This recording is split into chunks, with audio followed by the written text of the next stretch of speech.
사사기 3장 31절 한 절 말씀 제가 보겠습니다.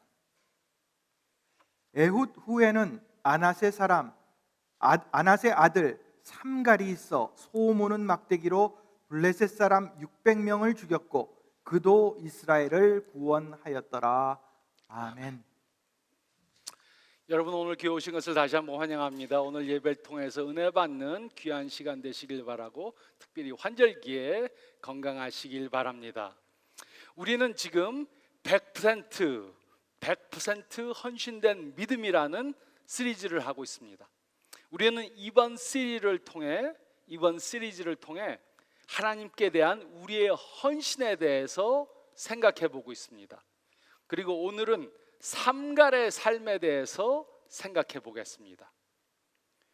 1963년 미국의 기상학자인 에드워드 로렌스는 뉴욕 아카데미 오브 사이언스에서 새로운 이론을 발표했습니다.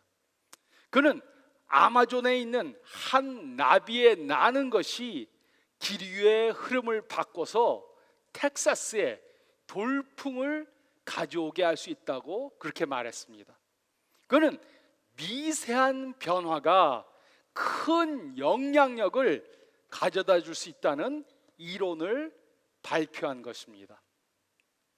그의 이론은 많은 사람들의 지지를 받게 되어서 나비 효과라고 불리게 되었습니다. 이 이론은 우리 삶에도 적용이 됩니다. 우리가 우리 삶에 작은 변화를 가져오면 후에 큰 영향을 가져올 수 있게 됩니다. 작은 변화가 다른 사람들의 삶에, 또 우리의 삶에 큰 영향력을 발휘하게 될 수 있습니다. 작은 변화가 우리에게 영적, 심리적, 관계적, 경제적 큰 변화를 가져다 줄 수 있습니다. 작은 변화가 우리의 결혼 생활과 직장 생활과 교회 생활에 큰 변화를 가져다 줄 수 있습니다. 하나의 작은 변화, 하나의 결정, 하나의 모험, 하나의 아이디어, 이것이 우리 삶에 큰 변화를 줄 수 있습니다. 우리에게는 100가지 다른 변화가 필요한 것이 아닙니다. 100가지 다른 변화가 필요한 것이 아닙니다. 한꺼번에 100가지를 다 바꿀 수는 없습니다. 그 대신 한 가지를 바꾸기 위해 100%의 노력을 해야 합니다. 물론 쉽지 않을 수 있습니다. 그러나 한 가지를 100% 바꾼다면 우리의 삶은 100% 변하게 될 수 있습니다. 이것이 우리가 삼갈을 통해서 배울 수 있는 것입니다. 삼갈은 사사기에 나오는 사사 중에 한 명이었습니다. 성경은 그에 대해 딱 한 절만 기록해 놓았습니다. 그러나 그는 자신이 가지고 있던 한 가지의 것으로 100% 노력을 했기 때문에 이스라엘을 구원시키는데 사용받을 수 있었습니다. 그래서 우리는 그의 삶을 통해 100% 노력하는 것이 무엇인지 다음과 같이 깨달을 수 있습니다. 우리가 100% 노력한다는 것이 무엇인가? 그것은 다음과 같은 것입니다. 첫 번째로 사사기 3장 31절 말씀을 보면, 첫 번째로 우리는 핑계대어서는 안 됩니다. 우리가 100% 노력하는 삶을 살기 위해서는 핑계대어서는 안 됩니다. 사사기 3장 31절은 다음과 같이 기록했습니다. 에훗 후에는 아낫의 아들 삼갈이 있어 소 모는 막대기로 블레셋 사람 600명을 죽였고 그도 이스라엘을 구원하였더라. 성경은 삼갈에 대해 딱 한 절만 기록해 놓았습니다. 그러나 우리는 이 한 절을 통해 삼갈이 어떤 사람이었는지 알 수 있습니다. 이 당시 이스라엘은 블레셋의 지배하에 있었습니다. 그 이유는 이스라엘은 하나님 보시기에 죄를 범죄해서 하나님께서는 블레셋을 사용해서 이스라엘을 심판하셨습니다. 그래서 이스라엘은 블레셋의 압박을 받으며 고통 속에 살고 있었던 것입니다. 이때 이스라엘을 구원하기 위해 삼갈이 일어났습니다. 그는 소를 모는 막대기를 가지고 블레셋 사람들을 대항해서 싸웠습니다. 소를 모는 막대기가 무엇입니까? 소를 모는 막대기, 이것은 농사를 짓는 데 사용하는 도구입니다. 이것은 소를 모는 사람이 소를 이쪽 저쪽으로 가게 방향을 지시하는 데 사용하는 막대기인 것입니다. 근데 삼갈은 전쟁에 사용되지 않는 그런 막대기, 소모는 막대기를 가지고 이스라엘을 구원시킨 것입니다. 그것이 어떻게 가능했습니까? 삼갈에게는 핑계거리가 많았지만 그는 핑계를 대지 않았습니다. 삼갈은 첫 번째로 이스라엘 사람이 아니었습니다. 그의 이름은 그가 이방인이었다는 것을 말해줍니다. 그래서 그는 나는 이스라엘 사람이 아닙니다. 내가 왜 이스라엘을 구원해야 합니까? 이렇게 핑계댈 수 있었습니다. 또 둘째로 그는 전쟁에 사용할 만한 무기를 갖고 있지 않았습니다. 그에게는 오직 소를 모는 막대기만 있었습니다. 그렇지만 그는 무기가 없다고 핑계를 대지 않았습니다. 또 셋째로 그는 함께 싸울 수 있는 사람이 없다고 그렇게 말하지 않았습니다. 어떻게 혼자서 600명을 대항해서 싸울 수 있습니까? 그는 그렇지만 핑계대지 않고 600명을 대항해서 싸웠습니다. 600명을 향해 돌진해 간 것입니다. 삼갈은 아무런 핑계도 되지 않았습니다. 그는 자신에게 없는 것들에 초점을 두지 않았습니다. 하나님만 함께 하시면 된다는 믿음을 가지고 있었습니다. 하나님이 함께 하시면 상대가 누구든지 또 상대가 몇 명이든지 두려워하지 않아도 된다는 것을 믿었습니다.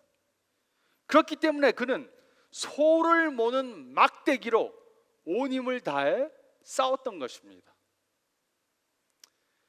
핑계댈 이유를 찾으려고 하면 핑계댈 이유가 많을 것입니다.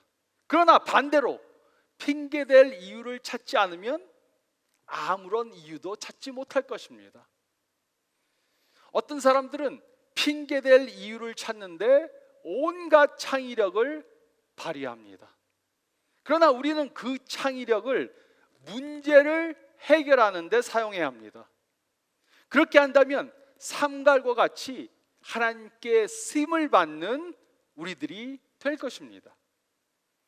우리는 하나님께서 우리 마음에 감동을 주실 때 핑계를 대서는 안 됩니다. 그리고 우리는 하나님이 보내시는 곳으로 나가야 합니다. 그 일을 위해 100% 노력을 해야 합니다. 우리가 하나님께서 부르신 일에 100% 헌신하고 노력한다면 우리는 하나님이 이루시는 크신 역사를 경험하게 될 것입니다. 그래서 우리는 공부를 왜 잘할 수 없는지 핑계대서는 안 됩니다. 결혼이 왜 행복해질 수 없는지 핑계대서는 안 됩니다. 물질적으로 왜 풍족해 될 수 없는지 핑계대서는 안 됩니다. 왜 나쁜 습관을 버릴 수 없는지 핑계대서는 안 됩니다. 영적으로 왜 성장할 수 없는지 핑계대서는 안 됩니다. 우리는 핑계를 대지 말고 100% 노력을 해야 합니다. 우리는 환경이 내가 원하는 대로 100% 변하기를 기다려서는 안 됩니다. 우리는 100% 완전한 계획을 세우기 위해 기다려도 안 됩니다. 우리는 다른 사람들의 100% 동의가 있을 때까지 기다려도 안 됩니다. 우리는 하나님의 명령만 기다려야 합니다. 그리고 하나님께서 하라고 하면은 핑계를 대지 말고 100% 노력을 해야 합니다. 100% 노력하는 것은 문제를 지적하는 것만이 아닙니다. 바보가 아니라면 문제가 무엇인가는 다 알고 있습니다. 그런데 100% 노력하는 삶은 그 문제가 무엇인지 알지만 거기서 끝나는 것이 아니고 그 문제를 해결하기 위해 대안을 찾아내는 것입니다. 그리고 핑계대지 않고 그 문제를 해결하기 위해 100% 노력하는 것입니다. 우리는 하나님께서 하라고 하실 때 핑계대서는 안 됩니다. 불가능한 점들이 있어도 나아가야 합니다. 우리는 불가능한 이유만 지적하면서 핑계를 대어서는 안 됩니다. 또 둘째로 우리가 읽을 말씀 가운데 31절 말씀 보면 두 번째로 우리는 현재 상황에서 최선을 다해야 합니다. 우리가 100% 노력하는 삶을 살기 위해 둘째로 우리는 현재 상황에서 주어진 상황에서 최선을 다해야 합니다. 사사기 3장 31절은 다음과 같이 기록했습니다. 에훗 후에는 아낫의 아들 삼갈이 있어 소모는 막대기로 블레셋 사람 600명을 죽였고 그도 이스라엘을 구원하였더라. 삼갈은 이방 사람이었고 이스라엘 사람이 아니었습니다. 그에게는 전쟁을 할 무기도 없었습니다. 그에게는 함께 싸워줄 사람도 없었습니다. 그러나 그는 주어진 상황에서 최선을 다했습니다. 그리고 그와 같이 삼갈처럼 우리도 주어진 상황에서 최선을 다해야 합니다. 이것이 100% 노력하는 것입니다. 이것은 현재 상황에 지배를 받는 것이 아닙니다. 이것은 경제적 조건에 지배를 받는 것이 아닙니다. 이것은 과거의 경험에 지배를 받는 것이 아닙니다. 이것은 지금 주어진 상황에서 최선을 다하는 것입니다. 우리에게 주어진 시간에 우리가 지금 가지고 있는 것을 사용해서 최선을 다하는 것입니다. 이것이 바로 100% 노력하는 삶인 것입니다. 우리의 직업이 무엇이든지 상관이 없습니다. 선생님, 의사, 엔지니어, 음악인, 미술가, 비즈니스를 하든지 은퇴를 하셨든지 상관이 없습니다. 우리에게 주어진 환경에서 우리의 손에 들린 소모는 막대기를 들고 우리는 하나님이 주신 일을 100% 해야 합니다. 우리는 단지 생존하기 위해 살아서는 안 됩니다. 우리는 하나님께서 우리에게 주신 목적을 이루기 위해 살아야 합니다. 우리는 하나뿐인 인생을 하나님의 영원한 나라를 위해 100% 투자해야 합니다.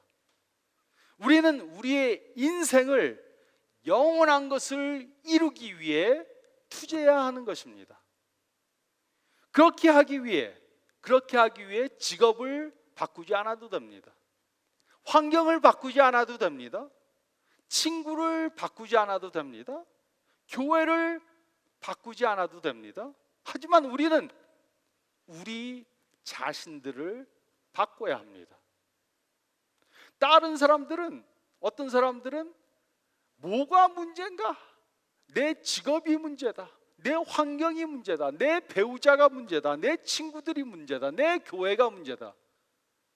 다른 것만 탓하고 자기가 변화되어야 되는 것에 대해서 보지를 않습니다. 우리는 하나님께 나는 사용받을 수 없는 사람이다, 이런 생각을 바꿔야 합니다.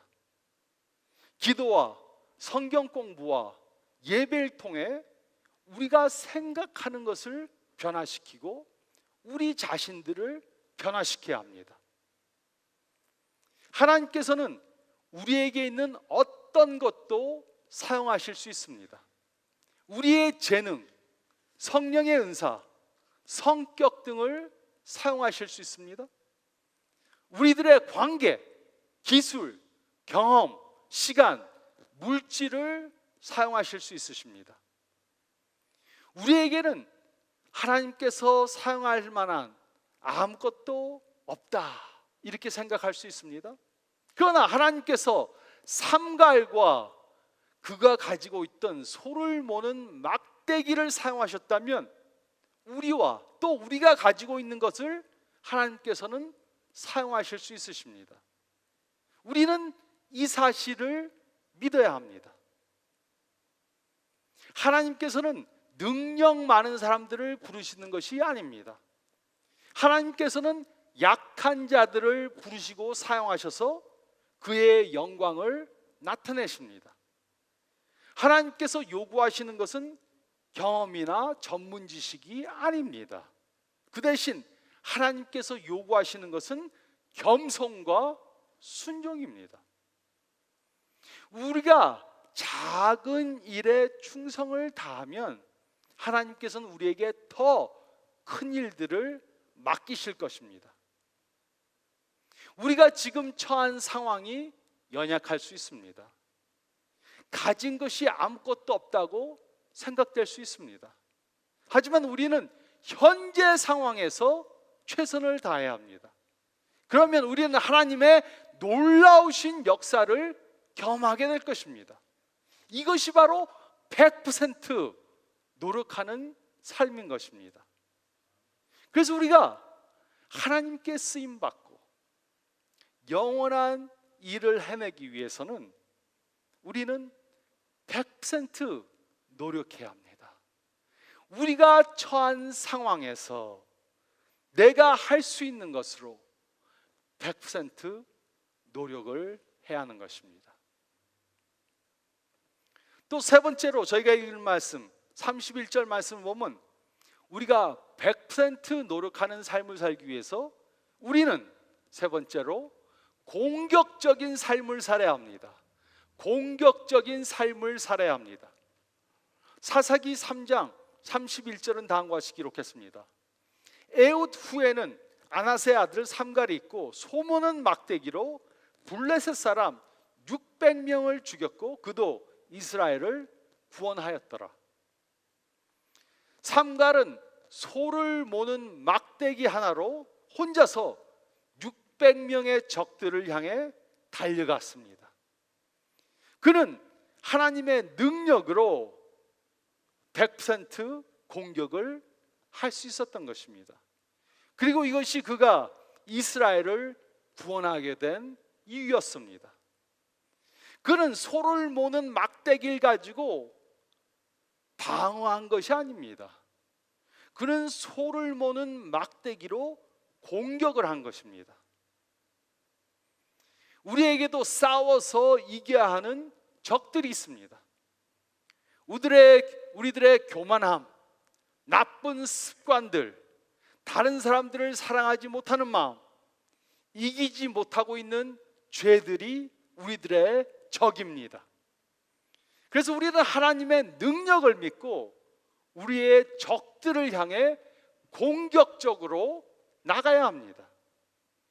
더 이상 똑같은 것을 반복할 수 없습니다. 더 이상 똑같은 길을 계속해서 갈 수 없습니다. 우리는 영적으로, 관계적으로, 심리적으로, 육체적으로 변화돼야 합니다. 그러기 위해 우리는 공격적으로 나가야 합니다.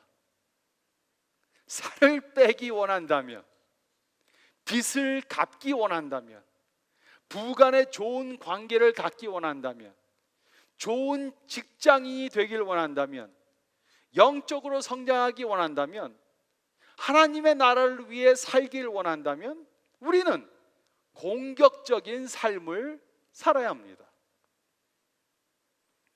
축구 경기를 보면 두 가지 스타일이 있는 것을 우리가 볼 수 있습니다. 하나는 수비 중심의 축구입니다. 수비 중심의 축구는 골을 내주지 않기 위해서 수비에 집중하는 소극적인 스타일입니다. 수비 중심의 축구는 지지 않기 위해 하는 축구입니다. 또 다른 하나는 공격 중심의 축구입니다. 공격 중심의 축구는 점수를 좀 내주더라도 더 많은 골을 넣어서 이기기 위한 축구입니다. 그래서 저돌적인 방법으로 골을 넣으려고 하는 것입니다. 그런데 문제는 바로 이것입니다. 하나님께서는 우리로 공격적인 삶을 살기를 원하는데 우리는 수비 중심으로 살고자 합니다. 하나님께서는 우리로 계획을 세워서 그것을 이루기 위해 100% 노력하는 삶을 살기를 원하시는데 우리는 그저 실수를 하지 않고 어떻게 해서든지 대강대강 살다가 이 세상 떠나서 천국으로 가기를 원하는 그러한 소극적인 삶을 살려고 합니다. 축구를 볼 때 수비 중심의 축구를 하는 거 보면 짜증납니다. 저렇게 답답하게 축구를 하는가? 무슨 축구를 지지 않게 하려고 하는가? 근데 공격적인 축구를 하면 좀 저도 시원합니다.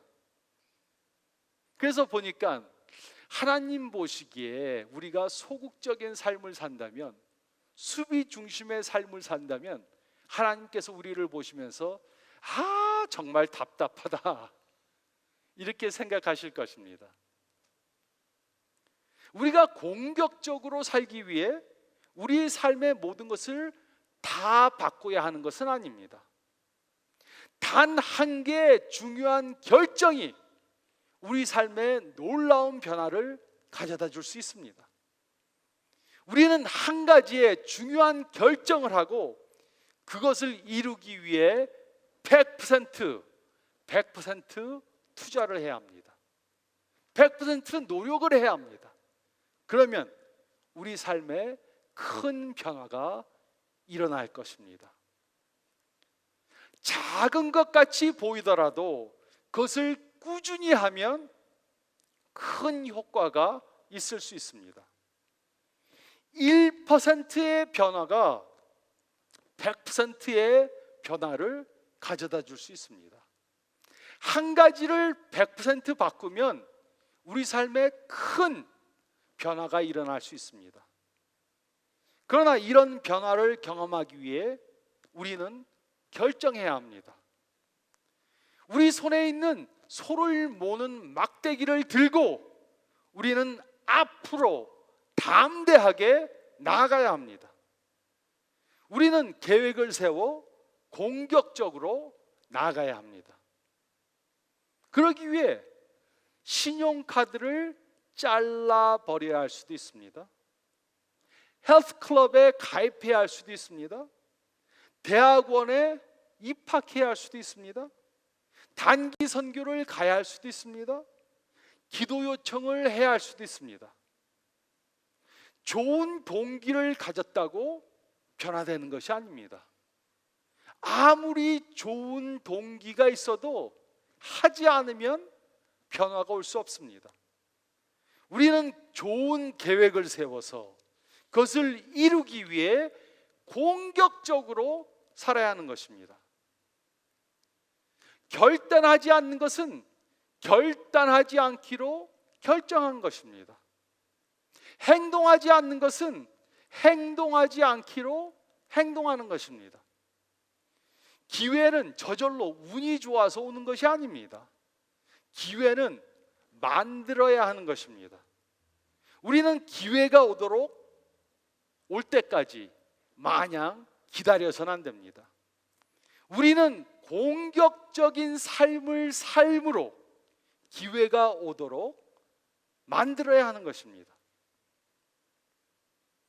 여러분들은 결혼 생활을 공격적으로 하십니까? 배우자와 함께하는 시간을 만들고 함께 기도하는 시간을 만들어서 공격적으로 사십니까? 여러분들은 자녀 교육을 공격적으로 하십니까? 자녀들에게 시간을 내어서 성경을 가르치고 함께 기도하십니까? 여러분들은 영적 성장을 하기 위해 공격적으로 사십니까? 매일 기도하고 말씀을 묵상하고 하나님과 동행하는 성령 충만한 삶을 살기 위해서 노력을 하고 계십니까? 여러분들은 재정 관리를 공격적으로 하고 계십니까? 매달 예산을 세워 지출이 수입보다 많지 않게 계획해서 사십니까? 여러분들은 예수님을 다른 사람들에게 공격적으로 전도하려고 하십니까? 전도의 대상을 정해놓고 그를 위해 기도하고 기회를 보면서 전도하는 공격적인 삶을 살고 계십니까? 우리는 인생의 목표를 세워 그것을 이루는 공격적인 삶을 살아야 합니다. 이것이 100% 노력하는 삶인 것입니다. 우리는 핑계를 대어서는 안 됩니다. 우리는 주어진 환경에서 최선을 다해야 합니다. 우리는 수비 중심보다 공격 중심으로 살아야 합니다. 우리는 공격적으로 결혼 생활을 해야 합니다. 우리는 공격적으로 재정 관리를 해야 합니다. 우리는 공격적으로 건강 관리를 해야 합니다. 우리는 공격적으로 자녀 교육을 해야 합니다. 우리는 공격적으로 목표를 세워 이루어가야 합니다. 우리는 공격적으로 죄를 이겨야 합니다. 우리는 공격적으로 영적 성장을 경험해야 합니다. 또 우리는 공격적으로 하나님의 나라를 확장해 나가야 합니다. 그리고 그 결과에 대해 염려하지 않아도 됩니다. 우리가 100% 노력을 한다면 하나님께서는 우리를 축복해 주실 것입니다. 우리는 이것을 반드시 믿어야 합니다. 우리는 모든 것을 다 한꺼번에 바꾸지 않아도 됩니다. 한 가지를 바꾸고 그것을 변화시키기 위해 100%의 노력을 해야 합니다. 그러면 놀라운 하나님의 역사하심을 경험하게 될 것입니다. 마릴린 브룩스라는 분이 미조리주 파크힐스라는 마을에 살고 있었습니다. 그녀는 지난 4월에 집으로 편지가 한 장 온 것을 보고 그것을 열어서 읽었습니다. 그 편지에는 아주 슬픈 사연이 쓰여져 있었습니다. 나의 친구가 되어주지 않겠습니까? 나는 나이가 90세이고 친구들은 다 세상을 떠나서 혼자 살고 있습니다. 나는 외롭고 무섭습니다. 제발 누군가가 나의 친구가 되어주길 기도합니다. 완다 밀스. 이 편지를 받고 누가 이 편지를 보냈는가 싶어서 거기에 써 있는 주소를 보니까는 바로 길 건너 두 번째 집이었습니다. 그 집은 너무 조용해서 그 집에는 아무도 안 살고 있는지 알았던 그러한 집이었습니다. 그녀는 그 다음날 그 집에 찾아갔습니다. 그리고 그 집에 살고 있는 완다에게 친구가 되어 주었습니다. 완다는 이제 양로원으로 들어갔습니다. 그러나 마릴린은 매주 4번씩 그녀를 방문합니다. 그녀의 아이들과 남편과 함께 그녀를 양로원에 방문합니다. 완다는 마릴린 때문에 너무 기쁜 삶을 살고 있다고 말합니다. 완다는 마릴린이 하나님이 보내준 사람이라고 믿습니다. 완다는 자신이 편지를 써서 옆집에 보냈는데 그 응답이 하늘로부터 왔다고 그렇게 믿습니다. 우리가 우리 삶에 또 다른 사람들의 삶에 큰 변화를 가져다 주기 위해 모든 것을 다 바꾸지 않아도 됩니다. 그 대신 한 가지를 바꿔서 그것을 이루기 위해 100% 노력을 해야 합니다. 그러면 하나님께서 놀라운 역사를 하시는 것을 경험하게 될 것입니다. 마을리는 그 옆집 분을 위해 찾아가서 친구가 되어줬는데 하나님께서는 그것을 사용해서 두 사람의 삶에 또 두 사람의 가정에 놀라운 변화를 가져다 주셨습니다. 우리가 한 가지를 바꾸기 위해 그것을 위해 100% 노력하면 하나님은 우리를 놀랍게 사용해 주실 것입니다. 이렇게 하나님의 능력을 믿고 공격적으로 100% 노력을 하는 삶을 사시는 저와 여러분들이 되시기를 우리 주님 예수 그리스도의 이름으로 축원드립니다. 저희 다 같이 기도드리겠습니다.